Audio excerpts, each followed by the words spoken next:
The legal battle between the president and a former adult film star escalated today. She has filed a lawsuit seeking permission to talk about an alleged affair with Mr. Trump.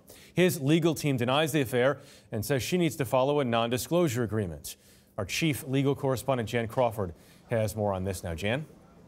Well, Jeff, the president's personal lawyer actually tried to head off this lawsuit and keep Ms. Daniels from talking.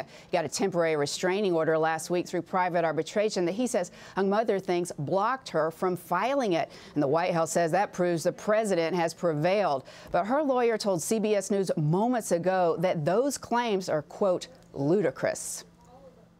When allegations of an affair a decade ago between the president and the former porn star became news earlier this year, did you have a sexual relationship with Donald Trump?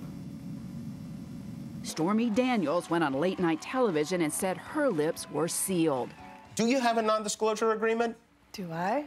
Daniels now wants to talk. In the lawsuit, she says that, quote, hush agreement is not binding because Mr. Trump never signed it.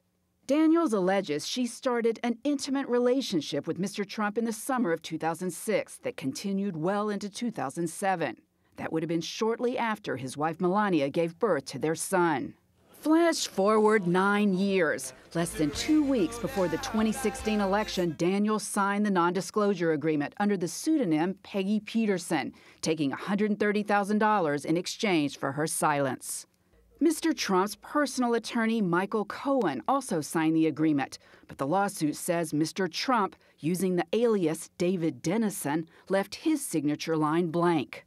For a man who likes his name on all his properties, as a businessman, Mr. Trump reportedly used pseudonyms to talk to the media or defend his real estate dealings. After the story broke, Cohen said publicly that Mr. Trump didn't know about the agreement and that he made the payment on his own. I think it is completely uncredible. On CBS This Morning, Daniels' lawyer Michael Avenatti scoffed. You would have to conclude that Mr. Cohen was operating on his own. Mr. Trump knew nothing about it.